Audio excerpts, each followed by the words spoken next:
Candidates going on the job market should be able to show that they have been involved in the intellectual communities and professional organizations of their particular field by both attending and presenting at its academic conferences.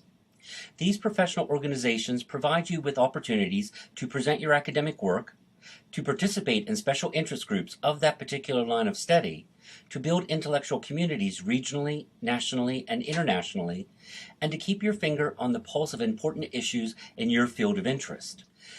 The contacts that you meet in these academic communities become a rich resource of reference, collegiality, and professional advancement. You may often meet colleagues that become your mentors, your intellectual collaborators, your publication contacts, and publishing editors. Without your participation in these types of professional intellectual organizations, you miss the potentially rich interactions that make the life of the mind so rewarding. This tutorial will discuss how to identify and become a member of academic professional organizations.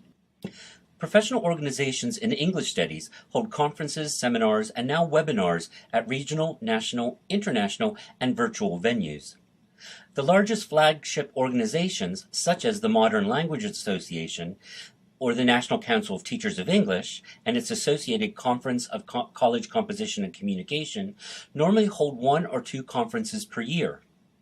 These conferences gather thousands of members who convene to discuss the hot-button issues of their field. Additionally, these organizations often hold regional conferences, such as Northeast Modern Language Association, or have subfield conventions, such as the Council of Writing Program Administrators, or the Medieval Academy of America, or the American Studies Association. In many cases, even smaller professional organizations with even more focused concentrations hold annual meetings, such as the Popular Culture Association, the Coalition of Feminist Scholars in the History of Rhetoric and Composition, or the Council of Learning Disabilities. Even graduate English programs all over the nation hold conferences specifically designed for graduate students. With all of these organizations, their conferences, and their acronyms, it can be a challenge to locate and identify the affiliations with which you want to build an academic community. The following bulleted list offers you some ways of identifying professional organizations. Bullet point. As with most inquiring minds in the 21st century, a focused Google search will lead you to any number of organizations and/or conferences in your concentrated field that will be occurring within the next academic year. Bullet point. Social media searches on Facebook or Twitter will often lead you to the group sites of many of the professional organizations. Bullet point. Following conversations on professional listservs will often lead you to multiple CFPs for conference presentations. While the blow-up of your email account can often be annoying when you get on these types of listservs, they do provide an endless resource and benefit. Bullet point.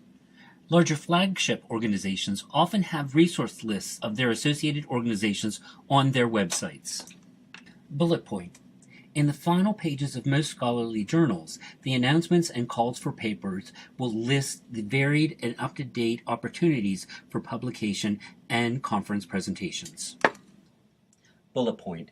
A collegial conversation at a professional conference often leads to other chances to contribute at other scholarly venues.